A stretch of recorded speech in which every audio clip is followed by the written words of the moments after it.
এদিকে মেসির সফর ঘিরে যে বিশৃঙ্খল পরিস্থিতি তৈরি হয় তাতে তৃণমূল কংগ্রেসের তীব্র সমালোচনা করেছেন কেন্দ্রীয় প্রতিমন্ত্রী ডক্টর সুকান্ত মজুমদার। দেখলাম যে মেসির মতো একজন আন্তর্জাতিক খ্যাতিসম্পন্ন একজন প্লেয়ার পশ্চিমবঙ্গে আসছেন, এটা তো পশ্চিমবঙ্গের জন্য অত্যন্ত গর্বের বিষয় ছিল, হওয়ার কথা ছিল।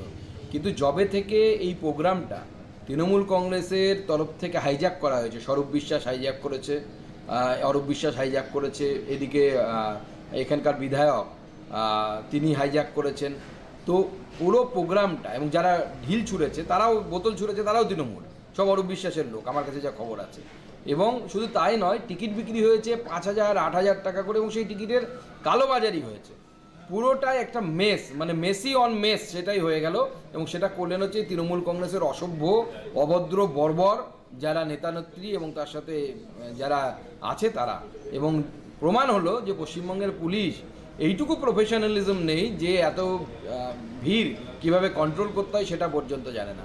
তৃণমূল কংগ্রেস দল এবং তৃণমূল সরকার এই দুজনে মিলে মেসিকে মেস করে চাললো।